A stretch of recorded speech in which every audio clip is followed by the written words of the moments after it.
भक्ति भजन तथा भागवत कथाओं का आनंद लेने के लिए हमारे चैनल को सब्सक्राइब कर दीजिए। क्या हुआ था, एक बार की बात है, भगवान शंकर गए। दक्ष को एक पद मिला था, तो पद का स्वागत सम्मान समारोह रखा था। तो भगवान शंकर जी, ब्रह्मा जी, विष्णु जी बैठे थे। तो दक्ष जी आए तो सबने खड़े होकर उनका अभिवादन किया। शंकर जी खड़े ना भये। शंकर जी को लगा क्या खड़े होकर प्रणाम करना, यहीं से प्रणाम कर लें। दक्ष ने आंखें टेढ़ी कर ली। अरे सभासदों, इसे क्यों बुला लिया? ना इसे उठने का ना बैठने का ज्ञान नहीं है। किसे? बोले ये बैठा है शंकर। भरी सभा में शंकर जी को खूब जलील किया दक्ष प्रजापति ने, खूब गालियां दी। इसे ज्ञान नहीं है, उठने बैठने खाने पीने का, भभूति रमाए घूमता, ये वो जमाना खूब गालियां दी। पर धन्य है शंकर जी, दक्ष जी गालियां दे रहे हैं और शंकर जी मुस्कुरा रहे हैं, मुस्कुरा रहे। शंकर जी भी कहां मुंह लगे। शंकर जी को खूब गालियां दक्ष प्रजापति ने दी, पर शंकर जी ने उस गाली का कोई उत्तर, श्राप दे दिया। शंकर जी उठकर चले गए। बाद में वही दक्ष ने कनखल में यज्ञ किया, शंकर जी को आमंत्रित नहीं किया। उस यज्ञ में माता सती जी आई और जल करके पति का अपमान देख करके मेरे भोलेनाथ को नहीं बुलाया, मेरे पिता ने अपमान किया है, जलकर भस्म हो गई। इसलिए भस्म होना पड़ा कि भगवान पर संदेह, पति की आज्ञा का उल्लंघन, पति का अपमान, बहुत सारे कारण थे। इसलिए भगवान पर संदेह नहीं, संशयात्मा विनश्यति, कभी संदेह नहीं करना चाहिए। माता सती जलकर भस्म हुई। माता सती का वही शरीर शंकर जी लेकर दौड़े। जहां जहां उनके शरीर के अंग गिरे वह एक एक शक्ति पीठ बनती चली गई। 52 शक्ति पीठ हो गई। 51 भारत में, पाकिस्तान में एक बंटवारे के समय हिंगला शक्ति पीठ चली गई। 52 शक्ति पीठ। ये 52 शक्तिपीठ में एक शक्तिपीठ वृंदावन में भी है। तो ये शक्तिपीठ शंकर जी फिर वही सती माता पार्वती के रूप में प्रकट भई, हिमालय की बेटी बनकर, और हिमालय की बेटी बनकर प्रकट भई और शिव जी से आपका विवाह हुआ। बोलिए शंकर भगवान की। माता सती का विवाह शंकर, पार्वती जी का विवाह शंकर जी से संपन्न हुआ और शंकर जी बड़े प्रेम से अपना गृहस्थ जीवन में रहने लग गए। शंकर जी का एक भक्त था।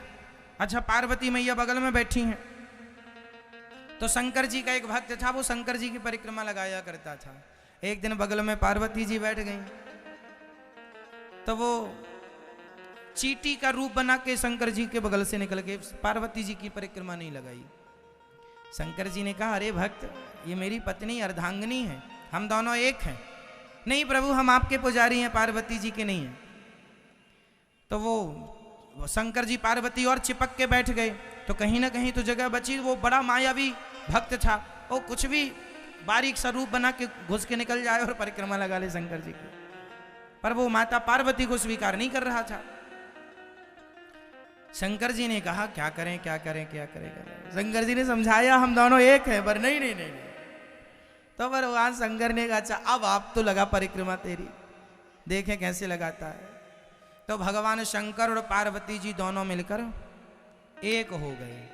आधा शरीर शंकर जी का पार्वती हो गया, पार्वती जी का आधा शरीर शंकर जी, दोनों मिलकर एक हो गए। जिसे अर्धनारीश्वर आप लोग कहते हैं। जब एक हो गया बेटा, अब लगा परिक्रमा कहां से घुसेगा।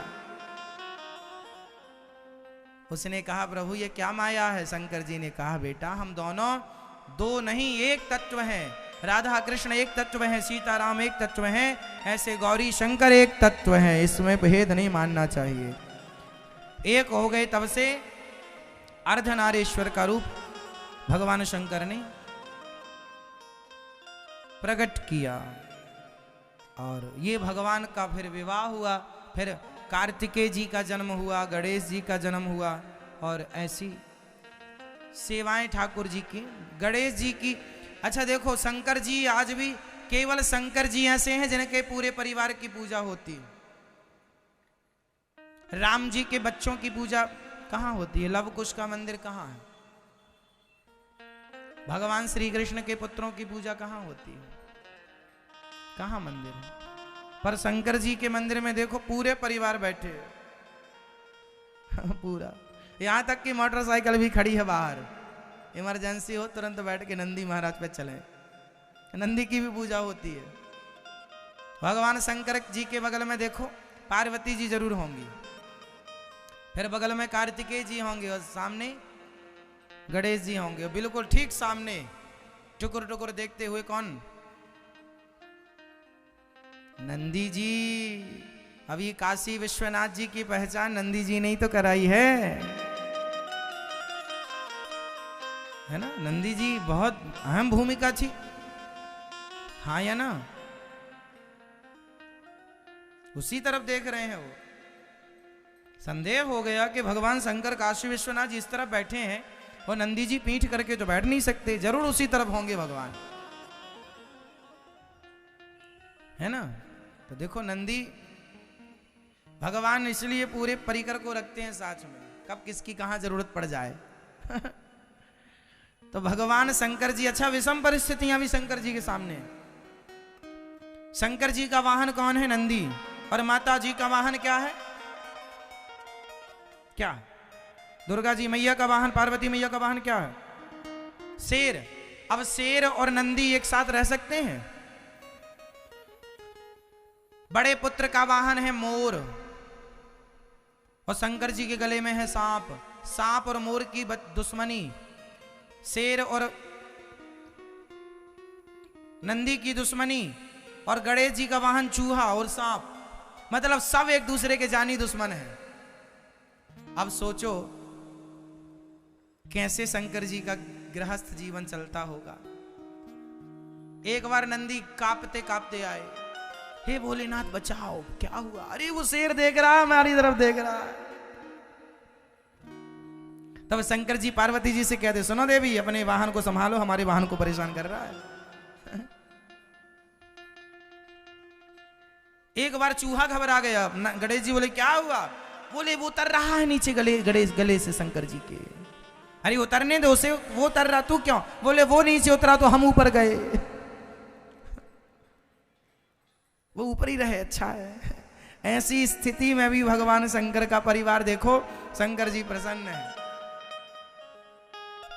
आपके घर में इतनी झंझट ना होगी जितनी झंझट भगवान शंकर के। पर भगवान शंकर के भजन के प्रभाव से एक दूसरे के दुश्मन हैं सब लोग, यहाँ तक कि चूहा सांप का, नंदी शेर नंदी का, मोर सांप का, सब एक दूसरे के दुश्मन हैं। फिर भी भगवान शिव के भजन के प्रभाव से सब प्रेम से एक साथ रहते हैं, बैर भुला करके, दुश्मनी भुलाकर। ये भजन का प्रभाव है। बोलिए शंकर भगवान की। सब बैर भुला करके प्रेम पूर्वक रहते हैं। हमारे भगवान भोलेनाथ हों, वो हमेशा हमें यही सिखाते हैं, हमारा धर्म हमें याद दिलाते हैं, परोपकार करना। भगवान शंकर सबसे बड़े दानी हैं। भगवान शंकर क्या है? अवगढ़ दानी कहते हैं। जो हाथ में आया दे दिया, जो मांगा जिसने वो दे दिया। परम दयालु परम दानी भगवान शंकर। इसलिए दान करते हैं शंकर जी, इसलिए भगवान नारायण उन पर प्रसन्न होते हैं। शंकर जी सदा प्रसन्न हैं भगवत कृपा से। हाँ, इसलिए दान करने वाला व्यक्ति ना सुखी होता। हम लोग उल्टा सोचते हैं, बचाओ बचाओ बचाओ। नहीं, पानी बाढ़ है नाव में, नाव में पानी बढ़ जाए तो क्या करना चाहिए बताओ? क्या करना चाहिए? उलीचना चाहिए, वरना वो पानी आपकी नाव को। उसी तरह जब पानी नाव में बढ़ जाए तो उलीचना पड़ता है।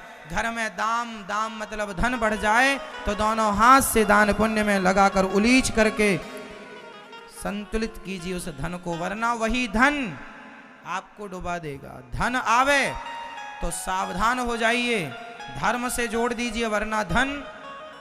रावण के धन ने, रावण कभी अन्न क्षेत्र नहीं चलाता था। रावण केवल लूटता था लोगों को, सारे राजाओं को लूटकर। इतना धन था, फिर भी वो किसी को भोज भंडारा, साधु संतों के यज्ञ को भी नहीं करने देता था। वो दंडता करता था। ठीक है, इसलिए दानम दुर्गति नाशनम। राम जी यज्ञ करते हैं, सबको भोजन कराते हैं। धर्मराज युधिष्ठिर जी जब राजा बने तो उन्होंने सारे जनमानस को भोजन कराया, पूरी पृथ्वी को भोजन पर आमंत्रित किया। पूरी पृथ्वी, सब आओ, सब खाओ, सबको भोजन। इसलिए सबसे बड़ा दान है अन्नदान। कोई भी यज्ञ पूरा नहीं होता अन्नदान के बिना। कोई भी आपके घर में कोई भगवत धाम चला जाए तो जब आदमी मर जाता है तो उसके नाम से भी आप भोजन ही कराते हैं 13 दिन बाद, ब्राह्मणों को, कन्याओं को, जरूरतमंदों को। तो अन्नदान से बड़ा कोई दान। इसलिए ये दास अनिरुद्ध आपसे कहेगा कि अन्नदान कमेंट करके जरूर बताइएगा। अगर आप हमारे चैनल पर नए हैं तो प्लीज़ हमारे चैनल को सब्सक्राइब कर दीजिए। तो मिलते हैं किसी अगली वीडियो में किसी नए ज्ञानवर्धक वीडियो के साथ। तब तक के लिए धन्यवाद। जय श्री कृष्ण।